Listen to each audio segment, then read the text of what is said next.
हर घर तिरंगा लेकिन हर सुकून नंगा। भटकाने वाली बातें नहीं कर रहे हैं। उसकी बात भटकाने वाली बात कौन कर रहा है? भटकाने वाली बात कौन कर? उन्होंने भाजपा कौन भटका रहा है आपको? कौन दिखा रहा है आपको कि आपको हर घर तिरंगा लेकिन हर सुकून नंगा? आजाद लकब देने वाली कांग्रेस, चीफ मिनिस्टर बनाने वाली कांग्रेस। अब जब अपने दम पर इलेक्शन लड़ना पड़ा, कांग्रेस के बगैर लड़ना पड़ा, कितने वोट मिले? सलमान निजामी को अपने लोग तो जानते हैं नहीं, सलमान निजामी को टीवी वाले लोग जानते हैं। वो टीवी किसने दिया उनको? पूछिए जरा उनको। टीवी भी कांग्रेस ने दिया। भाई आप हमारे स्पोक्स पर्सन हो, जाओ। घर में देखते थे ना, घर में टीवी देखते थे तो घर में कौन उनको पैसे भी पूछता? घर में तो कोई जानता ही नहीं उनको। कांग्रेस देती थी, कांग्रेस ने प्लेटफॉर्म दिया। गुलाम नबी आजाद साहब, उनमें कोई टैलेंट था, वो कांग्रेस में, अगर कांग्रेस ने उनको हाथ पकड़कर ऊपर नहीं चलाया होता, अगर सियासत को सिखाया नहीं होता, आपको लगता है कि वो इतने बड़े ओहदे पर पहुंचे होते? सवाल ही नहीं पैदा होता। It is because of the Congress. Azad साहब ने अपने बेटे को लॉन्च किया बनिहाल से किया, सदाम आजाद साहब को। आजाद साहब कहते हैं मैंने नए नए चेहरों को पार्लियामेंट इलेक्शन के लिए मौका दे दिया। मौका नहीं दिया, तबाह बर्बाद कर दिया उनको। कौन देगा अब उनको वोट दोबारा से?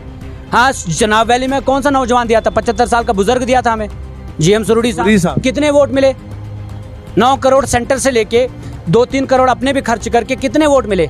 जिस चेहरे को खराब करने के लिए, जिस इमेज को खराब करने के लिए अरबों और खरबों पैसा मोदी सरकार ने खर्च किए, लेकिन राहुल गांधी जी की इमेज को खराब नहीं कर पाए। और भाजपा किसके ऊपर प्रोटोकॉल खर्च कर रही है? वो कोई कुरैशी है। क्या है उसकी हैसियत? क्या है? कोई काम किया उसने? मुझे बताइए ना, क्या कौन सा कंट्रीब्यूशन है? भाजपा तो जाहिर सी बात है वो मुल्क के लिए खतरा है, वो पूरे मुल्क के लिए खतरा है। और जो मुल्क के लिए खतरा हो हम उसके खिलाफ बोलेंगे। और ये हमने सीखा है राहुल गांधी जी से। जफरुल्लाह शेख है जिनका ताल्लुक किश्तवाड़ के मड़वा से है। आम आदमी पार्टी का दामन छोड़ के कांग्रेस को ज्वाइन किया है। क्या वजह रही कांग्रेस का दामन पकड़ने की और क्या वजह रही आम आदमी को इन्होंने खैराबाद किया है? आपने आम आदमी पार्टी का दामन क्यों छोड़ दिया, कांग्रेस को ज्वाइन किया? Politics is a part of this democratic system. इससे किनारा कशी का मतलब है कि आप अपने समाज की फिक्र नहीं करते। 2408 वोटों से मैंने सभी पार्टीज़ को हराया था डीडीसी इलेक्शन में। अगर आज मैं कांग्रेस में आया हूँ, it is not because of money power, it is not because of muscle power, it is not because of NIA, it is not because of ED, it is because of it is out of my own will. फैसले होते हैं तो उसके लिए आपको सही वक्त लेना चाहिए। अगर भी आप आम आदमी पार्टी में थे ना, वहाँ पे क्या आपको लगा? पार्टी जिस वक्त मैं गया, मैं ये वाकई में, मैं आज भी कहता हूँ कि मैं ये दूसरी जमात और दूसरे लीडर की तरह अब तनकीद नहीं करूँगा, तनकीद का निशाना नहीं बनाऊंगा इन जमातों को कि अब वो पार्टी ये है, अब वो पार्टी वो है। ऐसा नहीं है। वो यहाँ आएंगे, काम करेंगे। उन्होंने अगर कहीं काम किया, मेरी वो सोच थी। लेकिन जब मैंने देखा आज के हिंदुस्तान की जो ज़रूरत है वो है राहुल गांधी जी। आज के हिंदुस्तान की जो जरूरत है वो है इंडियन नेशनल कांग्रेस। आप मानते हैं आम आदमी पार्टी वो काम नहीं कर पाई वहां पे? जो आप चाहते थे करना वो नहीं कर पाए? आपको बता रहा, बिल्कुल नहीं, क्योंकि उनके लिए यहाँ पर जमीन नहीं है अभी। It is the right time to work for the people. इतना टाइम क्यों लगा? इतना टाइम क्यों लगा जफरुल्लाह साहब? Already serving my people. लेकिन ये जो प्लेटफॉर्म है, यहाँ से मुझे और मजबूती मिलेगी। यहाँ से एक ताकत है जो मुझे मिलेगी, और उस ताकत का इस्तेमाल करके मैं इलाके मड़वा और पूरे डिस्ट्रिक्ट किश्तवाड़ की आवाज़ बन सकता हूँ। और मुझे नहीं लगता कि कांग्रेस पार्टी के अलावा इस वक्त कोई दूसरा ऑप्शन है। अगर आप पब्लिक ओपिनियन जानने की भी कोशिश करेंगे, रिसेंट इलेक्शंस में, लोकसभा इलेक्शंस जो हुए, उसमें आपने देखा होगा कि vote share Indian National Congress का ओवरऑल मुल्क की सत्ता पर भी क्या रहा। आप देख सकते हैं इस वक्त की सबसे वाइब्रेंट आवाज़ पार्लियामेंट में होना चाहिए था प्रधानमंत्री, लेकिन सबसे वाइब्रेंट आवाज़ कौन है? राहुल गांधी जी। अगर आप देखेंगे जम्मू कश्मीर में इस वक्त सबसे ज़बरदस्त तरीके से सामने अपनी आवाज़ रखने वाले कौन है? कांग्रेस के लोग हैं इस वक्त। और यही एक ही लीडर से आप मुतासिर हो गए, वो राहुल गांधी है। राहुल गांधी जी, ऑब्वियसली मैं नहीं अकेला मुतासिर हुआ हूँ, पूरा जम्मू कश्मीर मुतासिर हुआ है। देखिए, एज लीडर ऑफ अपोजिशन उन्होंने मुद्दों की बात की। वो ज़बरदस्ती, ये हिंदुस्तान के स्कूलों को मजबूत नहीं बनाओगे, हिंदुस्तान के इदारों को मजबूत नहीं बनाओगे, हिंदुस्तान की जुडिशरी को इंडिपेंडेंट नहीं रहने दोगे, हिंदुस्तान के बच्चों का भविष्य ठीक नहीं करोगे, हिंदुस्तान के बेरोजगार नौजवान का भविष्य बर्बाद करने वाले बनोगे, किसान को गाड़ियों के नीचे कुचलने वाले बनोगे, तो आपको क्या लगता है कि आप महान बनेंगे? आप हिंदुस्तान को विश्व गुरु बनाएंगे? हिंदुस्तान विश्व गुरु बनेगा, हिंदुस्तान विश्व गुरु बनेगा तो राहुल गांधी की सोच के साथ बनेगा। मोदी की सोच के साथ तो ये डूब जाएगा। हिंदुस्तान की बात करने वाला राहुल गांधी है, क्योंकि हिंदुस्तान किससे है? हिंदुस्तान के नागरिकों से है। पेपर लीक का स्कैम जो सामने आया, क्या हुआ उस पर? जो एजुकेशन मिनिस्टर है वो कहता है कि ऐसी कोई बात ही नहीं, कोई कल्प्रिट ही नहीं है वहाँ पर। उन स्टूडेंट्स की लाखों ऐसे स्टूडेंट्स हैं जिनके करियर को बर्बाद किया जा रहा है। कौन है वो? मोदी सरकार, भाजपा। और जिस जमहूरियत पे आज डाका डाला जा रहा है ना मोदी के द्वारा, उस जमहूरियत को आपने भी बचाना, वरना आप भी नहीं बचेंगे कल। आपने कहा कि कांग्रेस एक वाहिद पार्टी है जो बात कर सकती, जहां पे मुझे लगा कि जम्मू कश्मीर की बात हो सकती, यहाँ के लोगों की बात हो सकती। क्या यहाँ पे पीडीपी था, नेशनल कॉन्फ्रेंस था, या भाजपा थी, बाकी पार्टियां थी? आपने खाली कांग्रेस का ही दामन क्यों चुना? क्योंकि बार बार आप बात करते हैं किश्तवाड़ की डेवलपमेंट के बारे में, डीडीसी भी आपने जीता, वहाँ से डीडीसी मेंबर भी आप रहे, तो आपको क्या वजह समझ आई एक कांग्रेस ही एक ऐसी पार्टी है कि जो जम्मू कश्मीर की तशक्कुस की बात कर सकती है? एक तो देखिए, नेशनल लेवल की एक पार्टी है और आप इस वक्त देख सकते हैं कि करीब 100 के करीब हमारे एमपीज इस वक्त हैं पार्लियामेंट में। जब 100 लोग खड़े हो जाते हैं तो मोदी सरकार हिल जाती है। ऐसी आवाज़ हमें चाहिए वहाँ। 100 लोगों को छोड़कर अगर आप एक ही चेहरे को देखेंगे ना, राहुल गांधी जी, जिस चेहरे की, जो रीजनल पार्टीज़ हैं इनमें बहुत कमज़ोरियाँ हैं। इन्होंने मतलब यहाँ पर इनके और ये ओहदों पर रहे हैं, चीफ मिनिस्टर रहे हैं, और इनके पास बहुत पार्टी की बात करें, मैं बहुत सारी जमातें रही हैं। प्रॉब्लम्स में नहीं, प्रॉब्लम्स को डिस्कस नहीं करना चाहते तनकीद तो आपका, हम तनकीद, मैंने कहा ना, तनकीद भाजपा के ऊपर तनकीद कर रहे हैं। बराए तामीर भाजपा ऑक्सफोर्ड में लेक्चर देने वाला बगैर पेड नहीं होता है वो। ये मोदी जी की तरह जबरदस्ती के पेड कैमरा लेकर वो कहीं पर भी चले जाते हैं। ऑक्सफोर्ड में लेक्चर देने वाला ही हमें चाहिए प्रधानमंत्री, चाय बेचने वाला नहीं चाहिए हमें चाहिए कोई ऑक्सफोर्ड वाला जो कम से कम हमारे बजट को समझ सकता है। आज मोदी जी के काम क्यों नहीं दिखते हैं? मोदी जी की डेवलपमेंट, 2-3 काम आप गिनवाए बार देखिए जम्मू कश्मीर में 370। आप सुन लीजिए, भाजपा जो नौकरियां छीनी, तीसरा जो भाजपा दावा कर सके हमारे, आप सुन लीजिए, जवाब दीजिए। भाजपा बार बार दावा करती है हमने 5 अगस्त 2019 के बाद जम्मू कश्मीर में बहुत कुछ बदला। फिर आप जवाब दीजिए, नहीं होता, स्कूल कॉलेज बंद नहीं होते, पैलेट नहीं चलते, गोलियां नहीं चलती है। आप जम्मू कश्मीर में नया जम्मू कश्मीर हमने बना दिया। इनको दर्द इसलिए होता है, इनको डेवलपमेंट नहीं दिखती। आपने देख लिया पुंछ और राजौरी में आतंकियों के हमले, नया जम्मू कश्मीर आपने देख लिया। जो जम्मू कम से कम पीसफुल था, जिसको कांग्रेस ने 70 साल मेहनत करके पीसफुल एरिया बनाया था, उसको भी इन्होंने आतंकवाद के हाथ में कर दिया। ये नया जम्मू कश्मीर है। भाजपा के वो टुकड़ों पे पलने वाले लीडर यहाँ से घूम रहे होते हैं। शहर से आपने स्मार्ट सिटी बना दिया, देख लिया पानी 2 मिनट में कितना जमा हो जाता है। करप्ट जम्मू कश्मीर बना दिया उन्होंने, ठीक है। बाबू अफसरशाही यहाँ पर खड़ी कर दी। आज डीसी साहब के पास आप जाओगे तो उल्टी आंख से देखेगा। इससे पहले हम अपने नेता के पास जाते थे तो यहाँ से उसको उल्टी आंख दिखाते थे और काम होते थे हमारे। आज सेक्रेटरीट में आपकी कहीं जगह नहीं है, आज ऑफिसेज में आपकी कहीं जगह नहीं है। डीसीज को इतना एम्पावर कर दिया गया और नया जम्मू कश्मीर आपने इतना ही खूबसूरत बना लिया, तो नया जम्मू कश्मीर में यहाँ की इलेक्टेड गवर्नमेंट को तो आने दो ना।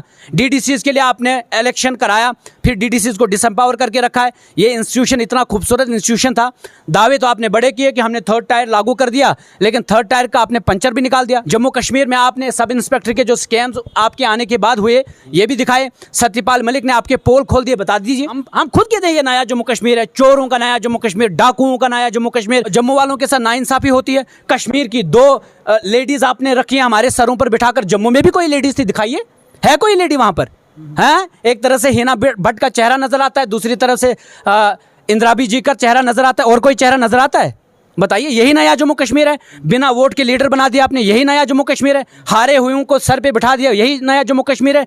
जीते हुए लोगों को आप कहते हैं आप पीछे रहो। हमें नया सवेरा चाहिए। कोई सवेरा कैसे होगा? सवेरा कैसा होगा? हमारे यूथ को यहाँ पर एम्पावर करो, इलेक्टेड रिप्रेजेंटेटिव को एम्पावर करो, नई गवर्नमेंट को यहाँ आने दो, इलेक्टेड गवर्नमेंट को यहाँ आने दो। क्या इंटेंशन है सेंट्रल गवर्नमेंट की कि उन्होंने एलजी को रिसेंटली एम्पावर किया इतना कि सारी प्राइम पोस्टिंग जो है उनके हाथ में होगी, ताकि वो अपनी मनमर्जी के बड़े बड़े बाबूशाही हमारे सेक्रेटरीट में भेज सकें और करप्शन हो। अगर नीचे डीसी साहब तक आप जाते हैं, जनाब ये करप्शन का मामला है, कहते हैं मेरे हाथ बांधे हो, क्या करूं? किसने बांधे उनके हाथ? कौन बांधने वाला है? एक सरपंच है भाजपा का, 4,43,000 अपनी माँ के अकाउंट में डालता है, 2 साल से पनिशमेंट नहीं हो रही है उसकी। आप तो यही नया जम्मू कश्मीर तैयार कर। कंप्लेंट डीडीसी, इलेक्टेड डीडीसी हूं मैं, कंप्लेंट है, 2 साल से उसको अरेस्ट नहीं कर रहे हैं। आपको एक सरपंच नहीं मिल रहा है 2 साल से। जितना टेरर जम्मू रीजन में आज है उतना इससे पहले कभी नहीं था, कभी नहीं था। और ये नया जम्मू कश्मीर जो है आपने सच में ही आतंकवाद की तरफ धकेला। पूरी हर जम्मू कश्मीर के चप्पे चप्पे में, रियासी में आतंकवाद, जम्मू कठुआ में आतंकवाद, बनिहाल में आतंकवाद, पुंछ राजौरी में आतंकवाद, कुपवारा में आतंकवाद, ये इससे पहले हमने नहीं देखा था। पहले अगर इस तरह के अटैक्स होते थे तो मिलिटेंट 2 मिनट में पकड़ा जाता था, मारा जाता था। आपको मिल नहीं रहे वो, क्या बात है जनाब। जो एक्चुअल आइडिया है हिंदुस्तान का, भाईचारे के साथ, इंटीग्रिटी के साथ रहना, वो राहुल गांधी जी अपने स्टैंड, वो चाहते तो हिंदुत्व पे भी जा सकते थे, वो चाहते तो हिंदुत्व पे जाकर वो ज्यादा वोट ले सकते थे, लेकिन उन्होंने आइडियोलॉजी को कंप्रोमाइज नहीं किया। उन्होंने गांधीयन इंडिया को अपनाया, गोडसे को ठुकराया। हिंदुस्तान का भविष्य अगर सुरक्षित है तो वो इंडियन नेशनल कांग्रेस के हाथों सुरक्षित है। भाजपा के हाथों जब तक आप हिंदुस्तान रखोगे, 70 स्कैम 10 सालों के अंदर अंदर नजर आए सामने। नीट का पेपर लीक होता, ये इससे पहले कभी नहीं हुआ था, और फिर नीट का पेपर लीक होने के बाद हिंदुस्तान का एजुकेशन मिनिस्टर कहता है कि कोई इसमें मतलब कोई गुनहगार नहीं पाया गया, लीक ये है ही नहीं, लीक हुआ ही नहीं है। हम वकार रसूल की क़यादत में आपने कांग्रेस को ज्वाइन किया, इससे पहले भी कांग्रेस की कहीं एक रैली निकली, वही लोग सवाल ये कर रहे हैं कि ज़फ़रुल्लाह साहब कांग्रेस को समझने में, या आज जो आप कांग्रेस की बात कर रहे हैं, राहुल गांधी की बात करें, इस चीज़ को समझने में इतना टाइम क्यों लगा? इतने टाइम के बाद ज़फ़रुल्लाह साहब को क्यों लगा कांग्रेस एक वाहिद पार्टी है जो बात कर सकती है? जब मुझे समझ आ गया, मैंने उसी वक्त से जहन बना लिया।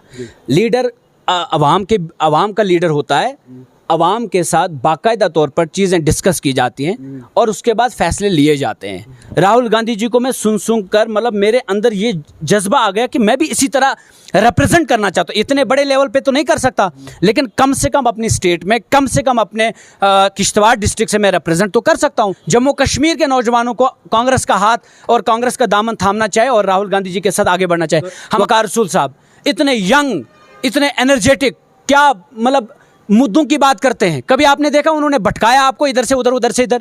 मुद्दों की राजनीति जो भी करेगा हम उसके साथ खड़े होंगे। किश्तवाड़ के बहुत सारे मामले हैं, किश्तवाड़ की डेवलपमेंट की बात, किश्तवाड़ के बहुत सारे मसाइल हैं। किश्तवाड़ की बात करें, डोडा की बात करें, बहुत बड़ा इलाका है, वहाँ से आप आते, आपने बार बार वहाँ की आवाज़ उठाई, अब आपने कांग्रेस को ज्वाइन किया है। अब आपको क्या लगता है ज़फ़रुल्लाह साहब किन चीज़ों पर तवज्जो देने की ज़रूरत है? जब हम कहते हैं पॉलिटिक्स तो साहब बाद में कर लीजिएगा, मगर पहले डेवलपमेंट की बात, पहले नौजवानों की बात, पहले तशक्कुस की बात हम करेंगे। आपको क्या लगता है कौन सी इंपॉर्टेंट बात, क्या मुद्दे लेके किश्तवाड़ से आप कांग्रेस में आएंगे? किश्तवाड़ इस वक्त पूरे जम्मू कश्मीर में सबसे ज़्यादा पावर जनरेटिंग एक डिस्ट्रिक्ट बना है, लेकिन सबसे ज़्यादा बेरोज़गारी वहाँ पर है।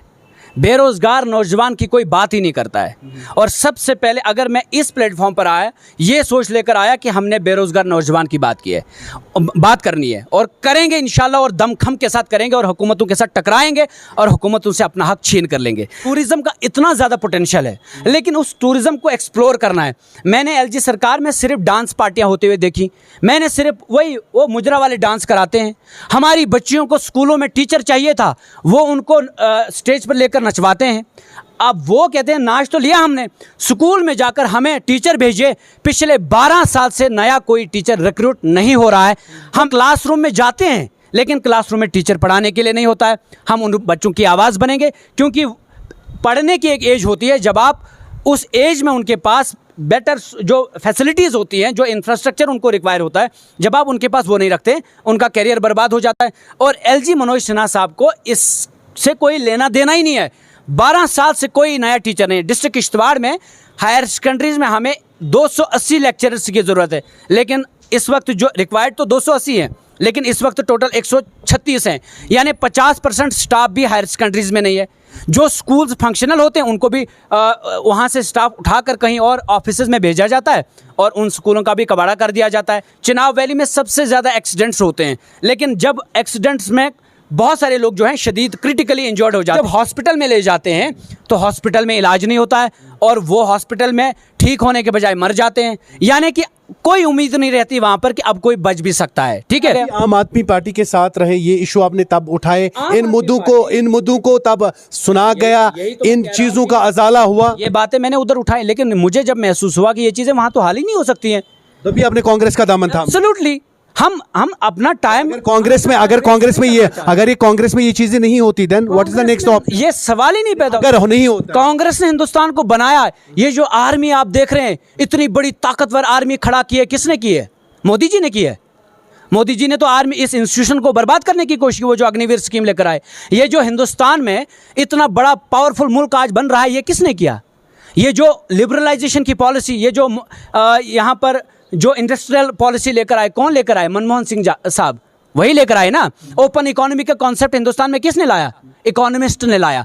मैं हमेशा कहता हूं, पढ़े लिखे लोगों की सियासत में कदर करो। यहाँ पे ये मुद्दे नहीं आपके हल होते, यहाँ पे वो मुद्दे, यहाँ पे बात नहीं सुनी जाती। इफ तो then what is the next option? एक बात हमेशा याद रखिएगा, Indian National Congress is representing the true sentiments of youth of Jammu and Kashmir. यहाँ मसलों का ना हल होना सवाल ही नहीं पैदा होता। को जब प्रधानमंत्री बनाएंगे तो उसे कोई पता नहीं होगा कि गैस कहाँ से गटर से निकलती है, उसे कोई पता नहीं है कि बजट कैसे बनाया जाता है, उसे बजट को लेकर कोई फिस्कल डेफिसिट, फाइनेंशियल डेफिसिट, ये सारी चीज़ें उसको नहीं मालूम है, उसे इन्फ्लेशन का नहीं मालूम है, उसे सिर्फ इतना पता है रेट ऊपर नीचे जाता है। इसको कंट्रोलिंग मेजर्स क्या है आपके पास नहीं मालूम होता है। आप बेरोजगारी इसको खत्म करना है, इन्फ्लेशन को कंट्रोल करना है, आपको टूरिज्म को एक्सप्लोर करना है जिससे एम्प्लॉयमेंट जनरेट होगा, आपने सही पॉलिसीज यूथ के लिए लेकर आनी है। हिंदुस्तान को भी बर्बाद करें, जम्मू कश्मीर को भी बर्बाद करें, और Congress is the only platform जो इस वक्त वाकई में एक वाइब्रेंट आवाज जिसकी हमें जरूरत है, वो कि अगर इस हिंदुस्तान को इस बहरान से बाहर कोई निकाल सकता है वो कांग्रेस पार्टी है। राहुल गांधी जी ने हमें एक नौजवान नेता दिया विकार सुल साहब के रूप में। खुदा की कसम खा के कहता हूं, मैं जाता हूं, मैं पब्लिक वाला लीडर हूं, मैं वो पैराशूट वाला लीडर नहीं हूं, ऊपर से नहीं आया पैराशूट वाला नहीं हूं। यानी वही एसआरओ के तहत बाप मरा मोल मोद फेरन रोद, ठीक है, वो जब आते हैं सियासत की बात आप अब यहाँ बहुत सारे लोग हैं, लेकिन मोल मोद फेरन रोद एसआरओ के तहत जो लीडर आते हैं उन्हें गाँव देहात की तकलीफों का अंदाजा नहीं होता। और याद रखना, हाँ कुछ टैलेंटेड होते हैं, मैं उनकी हमेशा कदर करता हूं, चाहे वो खानदानी पॉलिटिक्स से भी क्यों ना आते हों, लेकिन कुछ ऐसे आते हैं जिनको अता पता कुछ है नहीं पॉलिटिक्स का। रिसेंटली आपने देखा होगा राहुल गांधी जी से टकराएगा, चूर चूर हो जाएगा। सियासी का यानी कि कांग्रेस के टकराने के गुलाम नबी आजाद को ये सिला मिला, उन्हें वही गुस्सा निकाला इलेक्शन में, बोला तुम्हारी हैसियत क्या थी हैसियत? मैं एक टैलेंटेड बंदा हूं, अगर मुझे प्लेटफॉर्म अच्छा नहीं मिलेगा जाया हो जाऊंगा। अगर हम उनको आजाद साहब उनके नाम से जानते हैं, अदरवाइज वो तो गुलाम नबी भट्ट साहब थे। निजामी साहब की कॉन्स्टिट्यूंसी में कितने वोट पड़े? बड़ा चीखते चिल्लाते हैं, पेंट कोट लगाने से, टाई लगाने से कोई बड़ा लीडर नहीं होता, ग्राउंड पे जाकर काम करना होता है। कितने वोट मिले? पूछा आपने उनसे कितना वोट मिला? अब तो वो भी नहीं मिलेगा। आपको लगता है कि गुलाम नबी आजाद की पहचान कांग्रेस ही थी? जो बार बार डीएपी कहती है कि कांग्रेस, गुलाम नबी आजाद निकले, कांग्रेस को बहुत ज्यादा झटका लगा। Congress is an institution, Ghulam Nabi Azad is not an institution. कहाँ है वो आज खड़े? सेंटर से आकर कहने लगे दिल्ली से मैं लोगों के लिए आया, चिल्ली पिंगल की गलियों में घूम रहे।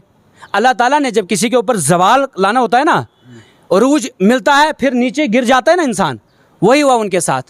आपने एक आइडियोलॉजी को इग्नोर किया, आपने पब्लिक ओपिनियन को इग्नोर किया, आपने सही और गलत में फर्क जाने से उसको इग्नोर किया, आपने मोदी जी के तलवे चाटने को एक्सेप्ट किया और राहुल गांधी जी के खिलाफ बोलने लगे। क्या हैसियत है उनकी आज? जाकर देखो, एक राहुल गांधी जी के खिलाफ बोलने पर जीएम सुरूड़ी ने और गुलाम नबी आजाद ने, जो मोदी को खुश करने के लिए बार बार वो बकवास किए जा रहे थे, अंजाम क्या मिला? करें रिवाइव। आप 9 करोड़ सेंटर से लेकर आते हैं, 4-5 करोड़ अपने लगाकर आप लेकर आते हैं, पूरे जम्मू कश्मीर में घूम रहे हैं, और वोट कितना मिला? 80,000। अगर मैं भी घूम घूम कर भीख मांग रहा होता लोगों से, ये वोट दे दो, मुझे भी 80,000 मिले होते। सलमान निज़ामी बार बार कहते कि जब मैं कांग्रेस में था, मैं नेशनल लेवल पे बात कांग्रेस की करता था, मैं एक वाहिद बंदा था जो बात करता था। जो स्पीच सबसे लंबी की है 370-35 के ऊपर, वो गुलाम नबी आज़ाद ने की है। आज़ाद ने स्पीच की किसके प्लेटफॉर्म पे? कांग्रेस के प्लेटफॉर्म पे। जब निकले तो मोदी के प्लेटफॉर्म पे करनी थी बात, किसके प्लेटफॉर्म पे बात की है? क्यों नहीं बोलते हैं वो? पद्म भूषण किसने लिया? फिर उसके बाद किसकी सरकार से लिया? दिल्ली में बंगला किसकी सरकार के उनके पास? बताइए मुझे। सलमान निज़ामी साहब से पूछिएगा और बुलाइएगा यहाँ पर अपने मंच पर। सलमान ही कांग्रेस में गुलाम नबी आज़ाद की पहचान थी, अब वो पहचान खत्म हो गई। ये मेरे कहने की जरूरत नहीं, आपने रिसेंटली लोकसभा इलेक्शंस में देखा, आप देख रहे हैं, अब आने की कोशिश कर रहे हैं वापस, लेने वाले तैयार ही नहीं। भाई इतना बड़ा इदारा, आपको क्या लगता है कि यहाँ कमी है लोगों की?